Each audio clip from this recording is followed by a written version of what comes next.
नमस्कार, फाइटर समाचार में आपका स्वागत है। पेश आज 19 जून रविवार सुबह 6 बजे राजस्थान की खास खबरें। देश के अलग अलग राज्यों में अग्निपथ के खिलाफ हो रहे प्रदर्शन तेज हो गए हैं। इस बीच रक्षा मंत्रालय ने भी अग्निवीरों को अपने मंत्रालय में होने वाली भर्तियों में 10% आरक्षण देने का ऐलान किया है। रक्षा मंत्रालय के इंडियन कोस्ट गार्ड और डिफेंस सिविलियन पोस्ट के साथ डिफेंस पब्लिक सेक्टर अंडरटेकिंग की 16 कंपनियों में भी नियुक्तियों में आरक्षण मिलेगा। इससे पहले गृह मंत्रालय ने भी सुबह अग्निवीरों के लिए CAPFS केंद्रीय सशस्त्र पुलिस बल और असम राइफल्स में भर्ती के लिए 10% आरक्षण देने का फैसला लिया है।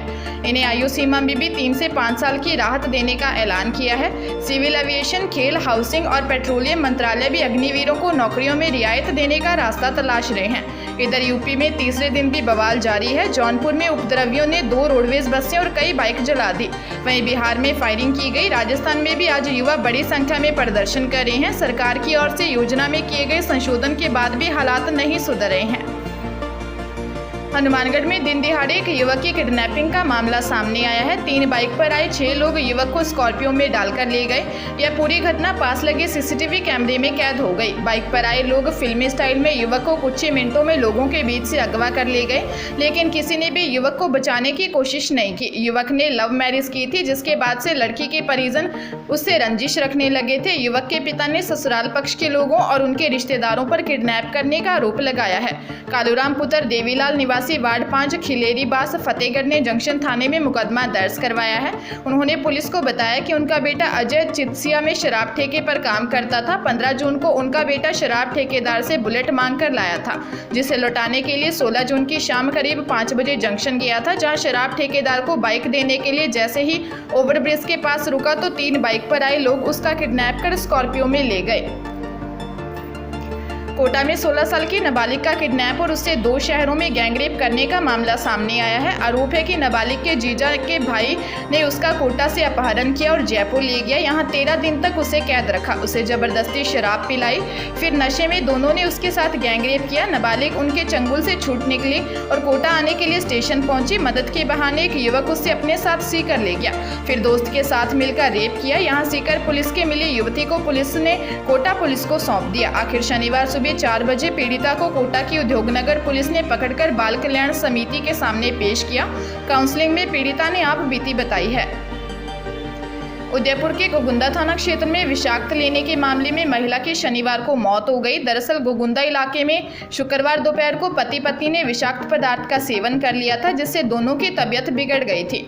आनंद फानन में परिवार के लोगों ने दोनों को गोगुंदा अस्पताल में भर्ती करवाया था। यहाँ इलाज के दौरान डॉक्टरों ने जहरीला पदार्थ निकालने की कोशिश की, मगर सफल नहीं होते देख दोनों को उदयपुर अस्पताल रेफर कर दिया गया। उदयपुर में इलाज के दौरान महिला गंगाबाई की मौत हो गई। मामले की सूचना पर पुलिस ने मौके पर पहुंचकर शव का पोस्टमार्टम करवाकर शव परिजनों को सुपुर्द कर दिया है। मामले में मिली जानकारी में सामने आया कि कपल ने आपस में हुए मामूली विवाद में एक साथ जहर ले लिया। ASI हरि सिंह ने बताया कि ओबरा खुर्द निवासी सोहन सिंह पिता मोती सिंह और उसकी पत्नी गंगाबाई पत्नी सोहन सिंह ने अपने ही घर पर मामूली विवाद को लेकर दोनों एक साथ जहर पी लिया। इसके बाद सोहन सिंह के चिल्लाने पर आसपास के ग्रामीण मौके पर पहुंचे और दोनों को गंभीर अवस्था में गोगुंदा अस्पताल पहुंचाया गया। कोटा की अपेक्षा ग्रुप ठगी मामले में पुलिस को एक और कामयाबी मिली है। मामले की जांच के लिए गठित की गई SIT की टीम ने 200 करोड़ रुपए की ठगी के मामले में एक और डायरेक्टर की गिरफ्तारी की है।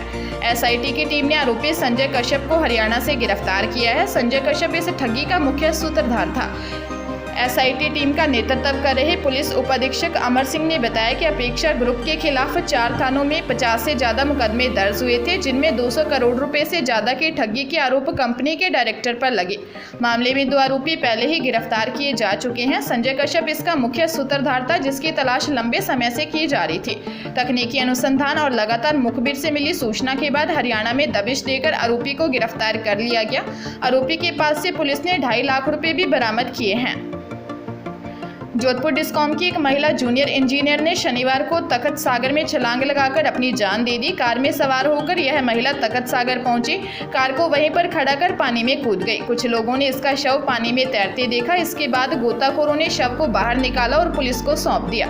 बताया जा रहा है कि वह डिप्रेशन का शिकार थी और इसका इलाज भी चल रहा था। पुलिस को सूचना मिली कि तखत सागर में एक युवती का शव मिला है। इस पर टीम मौके पर पहुंची, शव को बाहर निकलवाकर मोर्चरी में रवाना किया। मौके पर एक कार खड़ी मिली। कार में कोई सुसाइड नोट या अन्य जानकारी नहीं मिली है। कार के नंबर के आधार पर पता किया गया। इसके बाद पता चला कि मृतका का नाम वंदना बंसल था। सेक्शन 7 निवासी वंदना जोधपुर डिस्कॉम में IT विभाग में कार्यरत थी। बांसवाड़ा में 3 बच्चों की मां की जहर पीने से मौत हो गई। मध्य प्रदेश के बाजना में उपचार के दौरान महिला ने दम तोड़ दिया। घटना के समय महिला का पति उसके ससुराल गया था। पीछे से पड़ोस में रहने वाले रिश्तेदार महिला ने युवती को किसी पुराने विवाद में ताने दिए। यह ताने सहन नहीं कर पाई और आक्रोश में आकर उसने जहर पी लिया। मामला पाटन थाने का है। जांच अधिकारी ASI शंकर लाल ने बताया कि सुपारेल शोभावटी निवासी वना पत्नी गलिया कटारा की जहर पीने से मौत हो गई। जहर पीने के बाद उसे मध्य प्रदेश के जावरा स्थित अस्पताल में भर्ती करवाया गया था, जहां उसने दम तोड़ दिया। शव को बांसवाड़ा मोर्चरी में पोस्टमार्टम हुआ है। Sawai Madhopur district and session court के जज अजय कुमार सक्सेना ने रेप के एक मामले में कालू उर्फ हरिप्रसाद मीना को दोषी मानकर 10 साल के कारावास की सजा सुनाई है।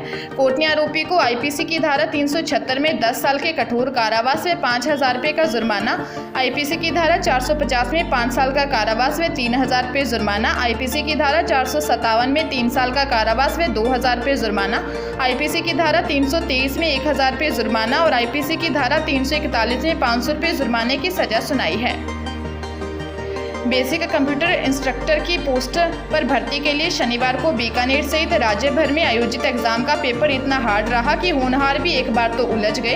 अधिकांश कैंडिडेट्स ने 100 सवाल करने का रिस्क नहीं लेते हुए सदे हुए सवाल किए, जबकि थोड़ा बहुत गलती की आशंका होते ही छोड़ रहे थे। एक अनुमान के मुताबिक अधिकांश कैंडिडेट्स ने 80 प्रश्न ही अटेंड किए, जबकि 20 छोड़ दिए गए। राजस्थान कर्मचारी चयन बोर्ड की ओर से आयोजित इस एग्जाम में शनिवार को बेसिक इंस्ट्रक्टर का एग्जाम था, जबकि रविवार को मास्टर इंस्ट्रक्टर का एग्जाम है। बेसिक का एग्जाम देने वाले कैंडिडेट्स का कहना है कि कोर्स के कुछ हिस्सों को पूरी तरह इग्नोर किया गया है, जबकि कुछ हिस्सों से काफ़ी सवाल किए गए। ऐसे में बड़ी संख्या में कैंडिडेट्स ने सवाल टाल दिए।